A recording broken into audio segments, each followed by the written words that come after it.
بسم اللہ الرحمن الرحیم۔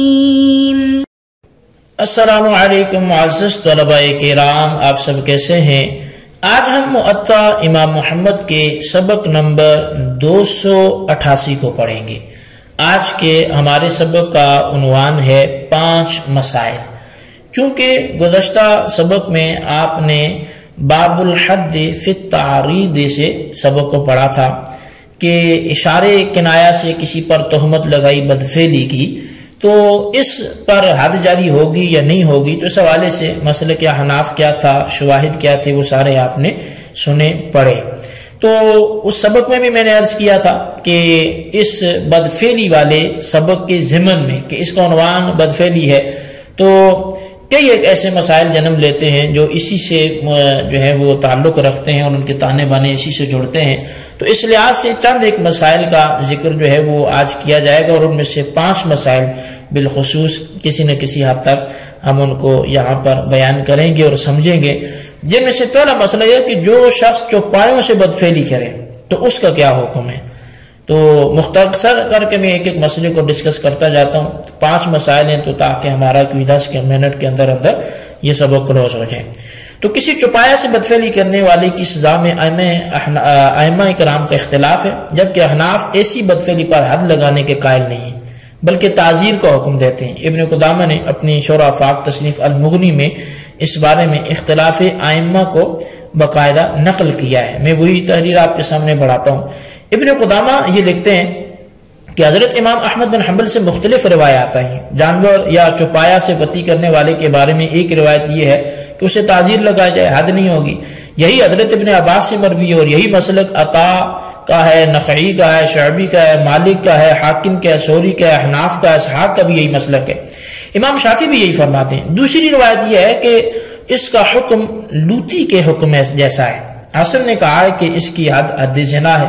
ابو مسلمہ بن عبد الرحمن کہتے ہیں کہ ایسے شخص اور اس جانور کو قتل کر دیا جائے، کیونکہ نبی علیہ السلام نے فرمایا ہے کہ من اتا بہیمتن فقتلوہ وقتلوہا معاہ، کہ جو شخص چوپائے سے بدفعلی کرتا ہے تو اسے بھی اور اس کے چوپائے کو بھی مار ڈالو۔ اب ابن قدامہ ان دونوں روایات کی وضاحت کرتے ہوئے لکھتے ہیں کہ تعزیر ہونے اور حد نہ ہونے کی وجہ یہ ہے کہ اس بارے میں کوئی صحیح نص وارد نہیں ہے کہ جو چوپایا سے بدفعلی کرنے کی حد کو بیان کرتی ہے، اور اس بدفعلی کو لواطت پر قیاس کرنا بھی درست نہیں ہے، کیونکہ یہاں آدمی کی شرمگاہ ہے اور آدمی کے خلاف حیوان کے لیے اپنی بول و براز کی جگہ کا سترہ اور پردہ یہ ضروری نہیں ہے، جس کی بنا پر زجر و طبی کے بجائے حد کی طرف رجوع کیا جائے، اور یہ بھی عام آدمی اس سے بچتا ہے، نفرت کرتا ہے۔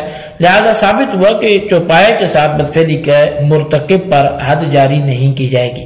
باقی رہی دوسری روایت جو نبی علیہ السلام کے ارشاد گرامی پر مبنی ہے، یعنی فاعل مفعول دونوں کو قتل کر دو، تو اس روایت کا جو روایت کرنے والا عمر بن ابو عمر ہے، اور امام احمد کے نزدیک یہ غیر ثابت راوی ہے، طحاوی نے اسے ضعیف کہا ہے، تو لہٰذا یہ حدیث بھی قابل استدلال نہیں ہے۔ تو حاصل کلام اس مسئلے کا یہ نکلا کہ جو چوپایا سے اسی کوئی بدفعلی کرے گا تو اس شخص پر حد جاری نہیں ہوگی، اگرچہ تعزیراً اسے سخت سے سخت سزا دی جائے گی۔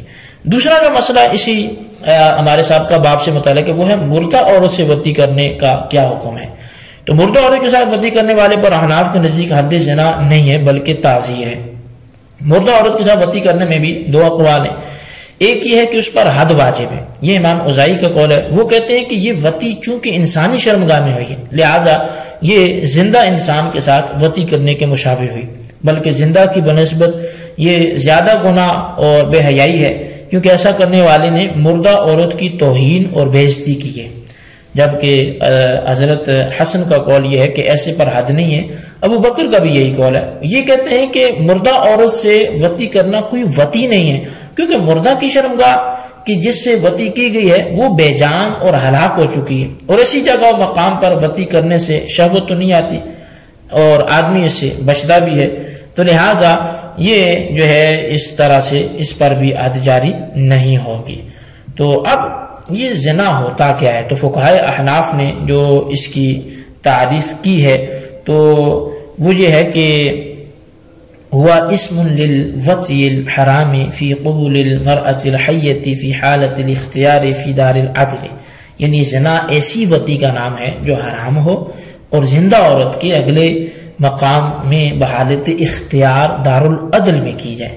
تو لہٰذا یہ ایک ایسا جو ضابطہ بیان ہو گیا، اس بنیاد پہ ہم حناف کہتے ہیں کہ اگر نابالغ بچہ یا مجنون کسی اجنبی عورت سے وطی کرتا ہے تو اس پر حد نہیں ہوگی۔ یوں ہی دوبر میں وطی کرنے والا، خواہ وہ دوبر مذکر کی ہو یا مؤنث کی ہو، اس سے بھی امام اعظم امام ابو حنیفہ کے نزدیک حد واجب نہیں ہوگی، اگرچہ یہ بھی حرام ہے کیونکہ حد ایسی وطی پر لگتی ہے جو قبل میں ہو، لہٰذا دوبر میں وطی کرنا یہ زنا میں شامل نہیں ہوگا۔ تو بہرحال یہ ایک دوسرا مسئلہ بھی ہمارا بیان ہو گیا، تو میں تفصیل نہیں میں زیادہ جانا چاہتا تاکہ ہم سارے مسائل کو اس میں بیان کر سکیں۔ تیسرا جو مسئلہ ہے وہ یہ ہے کہ عورت کے ساتھ وطی کرنے کے حوالے سے کیا حد جاری ہوگی یا نہیں ہوگی۔ اچھا دیکھیں، جس مسئلے میں یہ آ رہا ہے کہ حد نہیں ہوگی، اس کا یہ مطلب تھوڑی ہے کہ وہاں کوئی شرعی حکم ہی نہیں ہے، مطلب وہ حرام بھی ہے، وہ ناجائز بھی ہے، وہ گناہ بھی ہے، اللہ تعالیٰ عذاب بھی دے گا، لیکن یہ ہے کہ حد جو دنیا میں ایک جاری ہوتی ہے وہ اس پہ جاری نہیں ہوگی۔ تو لہٰذا حد جاری نہ ہونے کا مطلب اس کا کام کا جائز ہونا نہیں ہے۔ تو اب اصل بات یہ کہ زنا میں ایک طرف مرد اور دوسری طرف عورت ہونا یہ ضروری ہے، جیسا کہ گواہی کے ضمن میں بھی یہ چیز بیان ہوئی کہ گواہ کیفیت زنا بیان کرتے ہوئے کہیں کہ ہم نے انہیں یوں دیکھا جیسے کہ سلائی سرما دانی میں داخل ہوتی ہے۔ جب عورت کسی دوسری عورت سے قضائے شہوت کرتی ہے تو اس میں یہ کیفیت تو ہو ہی نہیں سکتی۔ بہرحال یہ فعل اگرچہ حرام ہے لیکن حد کو لازم نہیں کرتا۔ عورت کے اس فعل سے دوسری عورت کے رحم میں اگر مادہ منوی چلا جائے تو بعض حکماء نے کہا کہ اس سے خطرناک جراثیم پیدا ہو کر عورت کی ہلاکت کا سبب بھی بن سکتے ہیں۔ نبی علیہ السلام نے عورت کے ساتھ عورت کو ایک ہی چادر یا لحاف میں سونے سے منع فرمایا، یہاں تک لعنت تک ذکر فرمایا۔ اس لیے اس سے عورتوں کو حتی الامکان اجتناب کرنا چاہیے۔ اور اس حوالے سے بھی جو ہے وہ ابن قدامہ نے المغنی معاشر الکبیر میں ایک تفصیل لکھی ہے، وہ یہ کہ ایک عورت اگر دوسری عورت کے ساتھ اگر اپنا جسم رگڑے یعنی وطی کرنے کی کوشش کرے تو وہ زانیہ اور ملعون ہیں۔ مروی ہے کہ نبی علیہ السلام نے ایسی دو عورتوں کو جو باہم مباشرت کریں ملعون فرمایا، لیکن ان پر حد نہیں ہے بلکہ تعزیر ہے، کیونکہ ایسی صورت میں دخول تو ہو نہیں سکتا، لہذا یوں سمجھا جائے کہ مرد نے عورت سے مباشرت کی لیکن اس نے اعلی تناسل عورت کے عضو نہانی میں داخل ہی نہیں کیا، تو ایسی صورت میں مرد پر حد زنا واجب نہیں ہوتی۔ مروی ہے کہ ایک شخص نے نبی علیہ السلام کی خدمت میں عرض کیا، یا رسول اللہ میری ایک عورت سے ملاقات ہوئی، میں نے جماع کے علاوہ اس کے ساتھ سب کچھ کیا، اب میرے لیے کیا حکم ہے؟ اس پر پھر جو ہے اللہ تبارک و تعالی نے یہ آیت نازل فرمائی، اقیم الصلاۃ طرف النہار والی، کہ دن کے دونوں اطراف میں نماز پر پابندی کر اور رات ڈھلے بھی یقیناً نیکیاں برائیوں کو ختم کر دیتی ہیں۔ یوسن کو شخص نے عرض کی، یا رسول اللہ کیا یہ حکم صرف میرے لیے مخصوص ہے؟ فرمایا نہیں، ساری امت کے لیے، جو بھی یہ عمل کرے۔ اسے امام نسائی نے روایت کیا۔ اور اگر کوئی شخص ایسی حالت میں دیکھا جائے کہ وہ کسی اجنبیہ کا بوسہ لے رہا تھا اور یہ معلوم نہ ہو کہ وہ مباشرت کر چکے یا نہیں تو ان پر بھی حد واجب نہیں ہوگی۔ تو بہرحال یہ تین مسئلے ہمارے ہو گئے۔